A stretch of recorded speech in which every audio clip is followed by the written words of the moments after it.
Hey, AIDS 2022! Salut mes amis! En tant que Canadienne, j'étais ravie de recevoir l'invitation à vous rejoindre à Well, hi, Montréal. friends. As a Canadian, I was Heureusement, les happy circonstances to get the invitation to join you in Montreal. Unfortunately, unexpected, the situation did not allow me to be present. but I am with you in spirit. So, greetings from Cairo, and let's talk about HIV and the law. To begin, take a look at this. You know better than anyone that HIV brings out the best and the worst in humanity. And the laws reflect these attitudes. Now that's me, 10 years ago, giving a talk on HIV and how to fight an epidemic of bad laws. Back then, in 2012, I was vice chair of the Global Commission on HIV and the Law.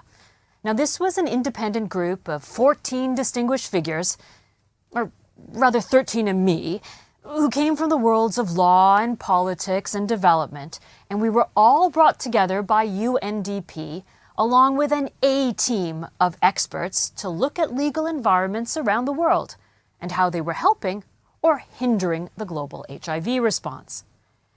Now, central to the Commission's work were these groundbreaking regional dialogues that brought together 700 people from 140 countries, and these were individuals who were on the sharp ends of either making or breaking the law.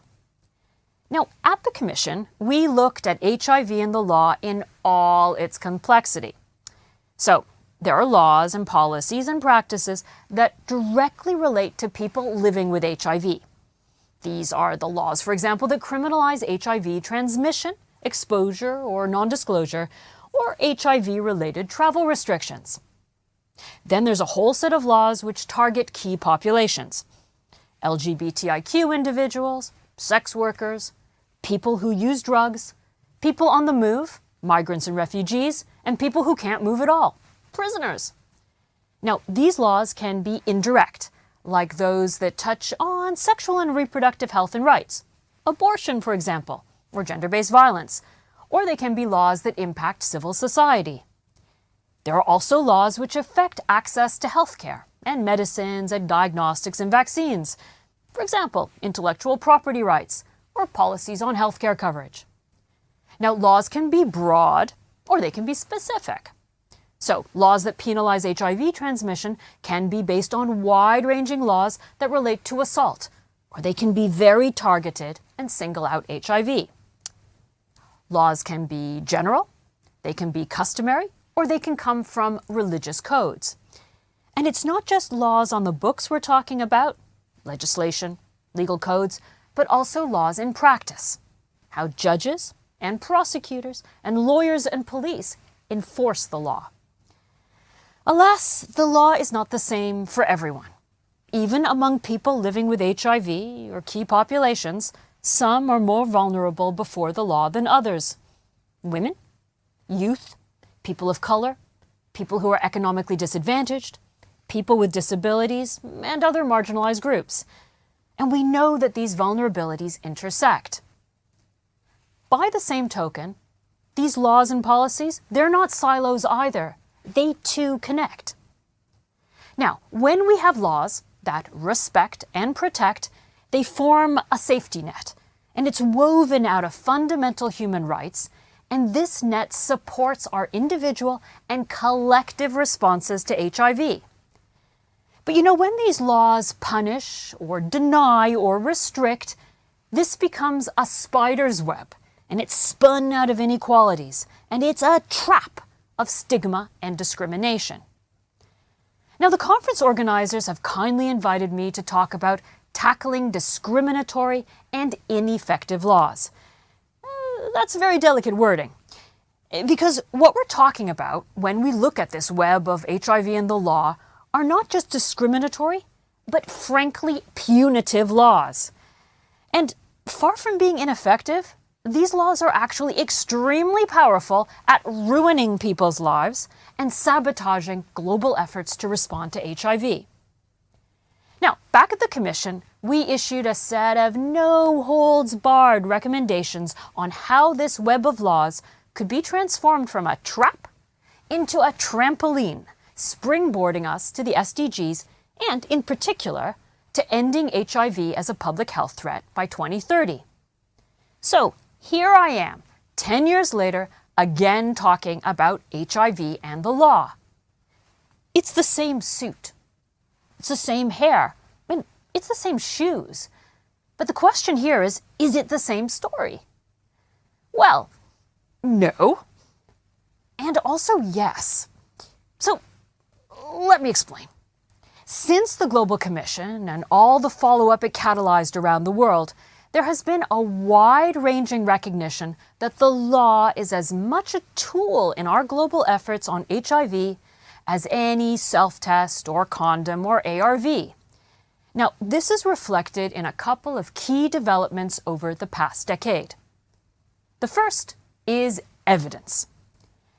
Thanks to greater attention to and assessment of legal environments, we now have a much better picture of exactly what laws related to HIV are on the books in jurisdictions around the world, and how they are being used to either infringe or enforce the rights of people living with HIV and those at risk.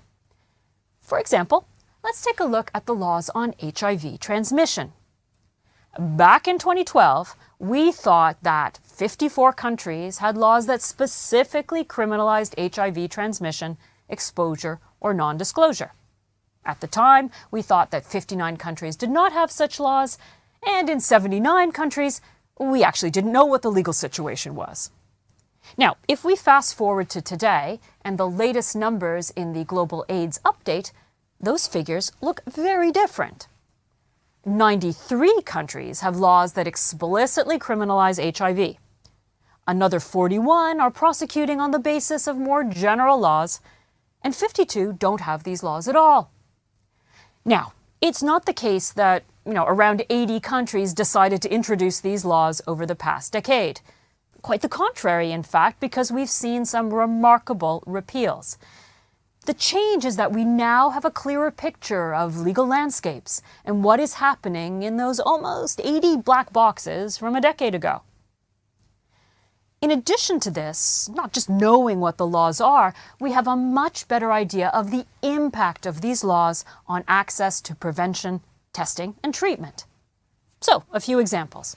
In a selection of countries in sub-Saharan Africa, gay men and other men who have sex with men living in places where there are severe criminal penalties for same-sex sexual relations have an almost 5 times higher risk of HIV infection than those living in places without such laws.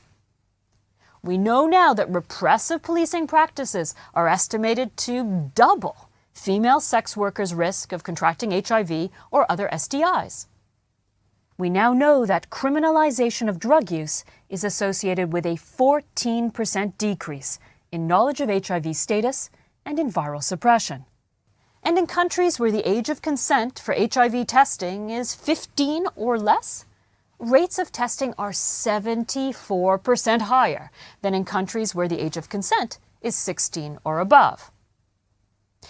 In addition to this evidence, there's also the science. Advances in testing and prevention and treatment make a complete nonsense of laws and policies that seek to protect communities by criminalizing unintentional HIV transmission or those at risk of HIV. Let's face it, when undetectable equals untransmittable, then a law that is unscientific is unnecessary. And if such a law is also unjust, it is untenable. And that law needs to be undone. Since the Global Commission on HIV and the law, there have been a whole host of international strategies and processes and agreements that have given prominence, but also power to this new understanding of the role of the law when it comes to HIV. Among them is the Global AIDS Strategy and the Political Declaration on HIV/AIDS, which UN member states have adopted and to which they will be held accountable. At the heart of these landmark documents are the 10-10-10 targets. By 2025, less than 10% of countries have punitive laws and policies. Less than 10% of people living with HIV in key populations experience stigma and discrimination. And less than 10% of people living with HIV, women and girls, and key populations experience gender inequalities and sexual and gender-based violence. Now, these 10-10-10 targets are conceivable thanks to what is arguably the biggest change we've seen over the past decade: the democratization of the law. Here's what I said back in 2012. For many of us here, HIV is not an abstract threat. It hits very close to home. The law, on the other hand, can seem remote, arcane, the stuff of specialists. But it isn't. Because for those of us who live in democracies, or in aspiring democracies, the law begins with us. 10 years on, it's clear that you, our friends in civil society, have taken all this to heart. You now know the letter of the law, and you have the wherewithal to challenge bad laws and help craft better ones. You know how to lobby in parliaments or litigate in the courts, and you know enough to just say no when the long arm of the law comes and tries to put you down. Now, social media has amplified your access to information and your ability to act on it. And your word increasingly carries as much weight as any other evidence as to whether a law should rise or fall. But you know what's interesting? It's not just lawbreakers today who are different, it's lawmakers as well. Think about the judges' forums and the parliamentarian networks and the prosecutor trainings and the law enforcement workshops that have sprung up all over the world. These are safe spaces for duty bearers to meet people living with HIV and those at risk, and to really understand the human face of the laws that they create and uphold. This is a safe space for them to exchange with their peers and to find the courage to challenge the status quo. As a result of all this, in the past 5 years alone, we've seen dozens of countries reform their laws, like Zimbabwe, that amended its HIV transmission legislation just this year, or Botswana, that has decriminalized same-sex sexual acts. Hello, Belgium, which has recently decriminalized sex work. Thank you, New Zealand, that has lifted visa restrictions for people living with HIV. Grand merci au Canada. Thank you, my home country, that is in the process of decriminalizing personal drug use or possession. Thanks also to Vietnam, that has reduced the age of parental consent for young people to access HIV testing or services. And last but not least, Uruguay, that has introduced legal protection for transgender persons. The problem is that we still have a very long way to go.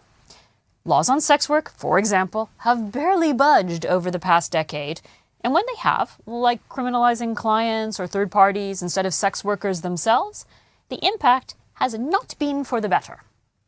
Progress has also been very slow on drug decriminalization. And then there has been some alarming backsliding, from the overturning of Roe v. Wade in the US to Poland's increased maximum sentencing in the case of HIV exposure, or Kenya's High Court, which has resisted appeals to decriminalize same-sex sexual acts between consenting adults. All of this brings me to a pressing concern. Take a look at this analysis from the HIV Policy Lab on how regions around the world fare according to how closely their structural policies, which include all the laws that we've been talking about, align with international best practice. On the left are regions that are least compliant with international standards, and on the right are those that are closest to these global benchmarks. Now, take a look at how these regions rank according to their democratic credentials. On the left are more authoritarian regimes, and on the right, more democratic ones. Not surprisingly, these rankings line up, and that is a huge challenge, because all the tools I've mentioned for legal change when it comes to HIV are designed to fix more or less democratic machinery. But what do you do when your parliament doesn't have any power, and your judiciary is far from independent, and your media is a million miles from free. What do you do when law enforcement serves the state, not the people, and civil society has little, if any, room to maneuver? What do you do when HIV, the epidemic, is concentrated, and therefore it's easy for those in power to overlook? Welcome to my world. As director for the Middle East and North Africa at UNAIDS, my colleagues and I are working in some of the toughest terrains on the planet for human rights in general, and those related to HIV in particular. Now, here are the global averages for countries criminalizing or protecting people living with HIV and key populations. And here is the average for countries in MENA. As you can see, countries across our region criminalize just about everything. Now, these laws are both a mirror but also a motor of rampant stigma and discrimination. And this is a big part of why we have seen a 33% rise in new HIV infections in MENA over the past decade, and why we have the lowest rates of testing, treatment, and viral suppression in the world. I have a real concern that in the event that the world does reach the 10-10-10 targets, MENA is going to be the 10% that gets left behind. Now, that being said, we are neither hopeless nor helpless when it comes to HIV and the law. We have ways of massaging and manipulating and maneuvering around the law to advance our HIV response. So here are a few tips for change in challenging legal environments. There's a lot of talk about trying to pluck the low-hanging fruit when it comes to legal change. Well, to be blunt, here in MENA, we are hunting for root vegetables. Forget the tough stuff, anything to do with sex, frankly, and start with the areas that are marginally easier, like HIV-related travel restrictions. It's important to get the wheels of justice grinding, however slowly, and to have the patience to let the process take its time. Elimination of mother-to-child transmission of HIV or HIV-related stigma and discrimination are relatively uncontroversial issues, even in highly conservative settings. Programs like the WHO's triple certification of EMTCT for HIV, syphilis, and hepatitis B, or the Global Partnership for Action to Eliminate All Forms of HIV-related Stigma and Discrimination, are not only socially and politically acceptable, but within them is the requirement to review, and by extension act, on all the laws and policies that we've been talking about. They are, in effect, Trojan horses for legal reform, and they should be rolled out to maximum effect.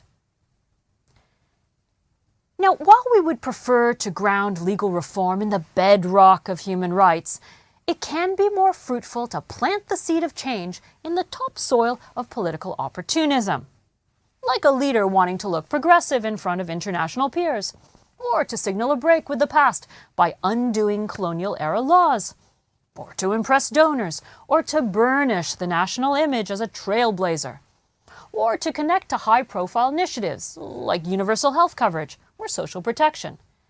It's very important to keep an eye out for this bigger picture as an opportunity for change. In a few countries in MENA, we don't have explicit laws that criminalize, say, same-sex relations or HIV transmission. But trying to introduce protective legislation or repeal existing laws can open up a Pandora's box of debate that is too easily hijacked by political interests, and you can actually find yourself with worse laws than when you started. So it's better to focus on lessening the blow of bad laws and realizing the potential of good ones by putting your scarce resources into implementation, police training or prosecutor guidelines or judicial dialogues. Shifting the law in practice is just as important as amending it on paper. Even on the Global Commission, we struggled with how to engage with religious jurisprudence and how to balance our recommendations for reform with the reality of how law plays out in faith-based cultures.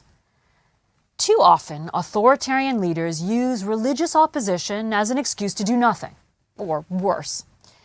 In these settings, our best-laid plans for decriminalization will never be realized unless we are flexible enough to truly listen to what religious voices are telling us, and to collectively find a balance between the needs of the flesh and the demands of the faith.